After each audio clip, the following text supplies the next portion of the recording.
ચોરીની ઘટના 27 તારીખે બપોરે આશરે 2 વાગ્યા પછી તાલુકા પંચાયત હું ગયો ઘેરથી. તાલુકા પંચાયત મિટિંગ પત્યા પછી તલાટી બેન આવ્યા અને એમને કેડીસીસીની અંદર જલોયા ગ્રામ પંચાયતના પૈસા ભરવાના હતા. તો તલાટી બેન કે ચાલો, તો હું ગયો.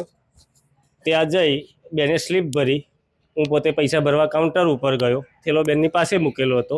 બેનને ફોન આવવાથી બેન ફોન ઉપર વાત કરતા હતા અને કોઈ અજાણ કેમેરાની અંદર સીસીટીવી ફૂટેજની અંદર 3 માણસો દેખાઈ રહ્યા છે કે એમાંથી એક જણ આ થેલો લઈ અને પલાયન થઈ ગયો.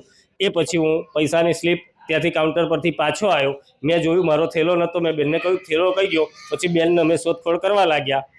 બેંકના સ્ટાફવાળાએ પછી થોડી વાર પછી ડાઉનલોડ કર્યો ત્યાંથી એ વિડીયો કેમેરામાં સીસીટીવી ફૂટેજ અમને ફૂટેજ આપ્યા. એ દરમિયાન પછી હું ત્યાં આગળ કપડણ ટાઉન પોલીસ સ્ટેશને ફરિયાદ નોંધાવવા ગયો.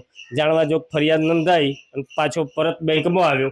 સીસીટીવી ફૂટેજ બતાવ્યા. કેટલા રકમની ચોરી થઈ?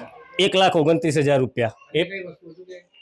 હા, લેટર પેડ, બેંક, ગ્રામ પંચાયતના સિક્કા, ગ્રામ પંચાયતના અગત્યના બધા કાગળો, મારા પોતાની બેંકની ડિટેલો, ચોપડીઓ, ચેકબુકો, આધાર કાર્ડ, પાન કાર્ડ. હું જલોયા ગ્રામ પંચાયતના પૈસા ભરવા ગઈ હતી. એટલે હું પૈસા, મારું પર્સ પડ્યું હતું તાલુકા પંચાયતમાં. તો સરપંચને મેં એવું કીધું કે તમે આપો, હું તમને તાલુકા પંચાયત જઈને આપું છું.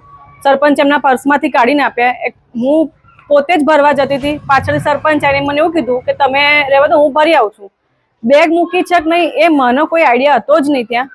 એટલે મારો ફોન આવ્યો એટલે હું બેગ સામું મારું ધ્યાન ગયું જ નહીં અને મને ખબર નહીં કે બેગ પડી રહી છે. અને પાછળથી જ્યારે ચોરી થઈ એ ખબર નહીં, એ સીસીટીવી દેખાય છે જે છે. સરપંચ એ જ બસ કે મને બેગ પડી છે મને ખબર જ નથી. મને એવું કોઈ કીધું જ નતું કે તમે બેગ પડી છે જોવો કે એવું કશું ખબર નહીં. મને સરપંચ એને એવું કીધું કે હું ભરી આવું છું. એટલે મેં કીધું કશો વાંધો નહીં. સરપંચે બેગમાંથી પૈસા આપે એનું બી મને ધ્યાન છે જ નહીં. એ પહેલા પણ વિડીયોમાં દેખાય છે સરપંચ સાથે તમે હતા. સરપંચ બેગ પર સરપંચની સાથે હતી. તો સરપંચ ટેબલ પર બેગ મૂકી છે અને તમે અત્યારે કહો છો કે મને એટલે એ બેગ લઈને આવ્યા છે બરાબર છે, પણ બેગમાંથી પૈસા એ ભરવા મને મૂકીને ગયા છે બેગ ત્યાં ટેબલ ઉપર, એ નહીં ખબર.